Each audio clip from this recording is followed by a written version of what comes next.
One of the things that really deceived me for a long time was that I had the ability to see certain sins and stuff going on in other people that most people around me didn't recognize.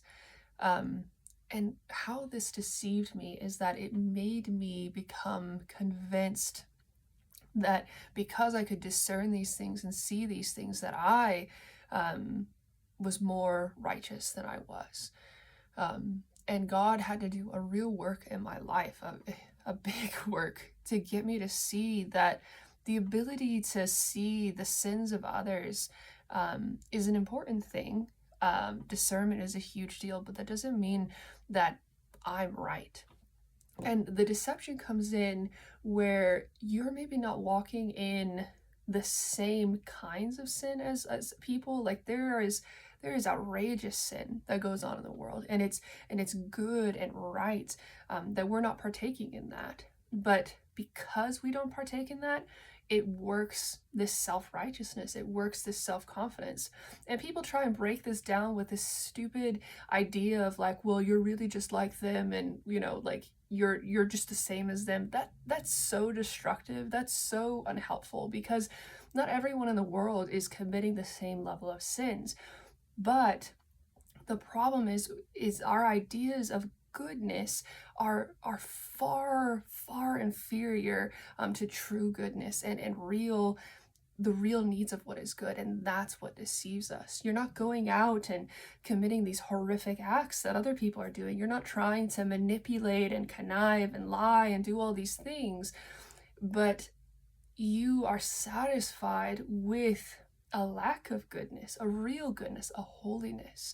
And that is where that deception comes in. You don't think that you really need God, that you really need to walk in godliness, that you really need to walk in holiness and righteousness. And you're satisfied with a level of innocence. That's what you think it is. You're satisfied with a level of innocence, rather than a true godly innocence, a purity, a putting off of sin. And what you don't see is that this is actually where some of the greatest strongholds of sin are. Because on one side, there are people who are just outrageously running in sin, but the other side of sin is that gives such strength to sin in this world, is this kind of contentment, this not bothering yourself to really walk in what's right, and fighting and warring for those things in view of God, in view of what God is saying, and wrestling to understand what is righteousness and godliness, and walking in those things.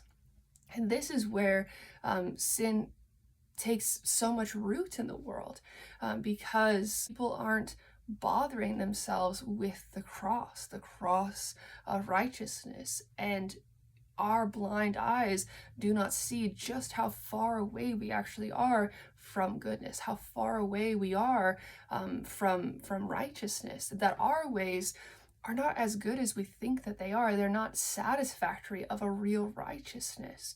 And we're content with that. We're okay with that. And that's the depravity in us. And I think one of the deceptions that the devil is working the most in this world is that he's getting these wicked people to just act the most vile way that they possibly can, to so upset us, to work this kind of self-deception where we're so angry at them, and rightfully so. We are angry at them, though it needs to be balanced. Like, we're so angry and focused at them, and we know that they're so wicked, that it's working to take us away from any real pursuit of true religion, of true godliness and righteousness. And that's the call of God. The call of God is not to say you're as wicked as that person, that you're the same as that person. That's such a weak preaching.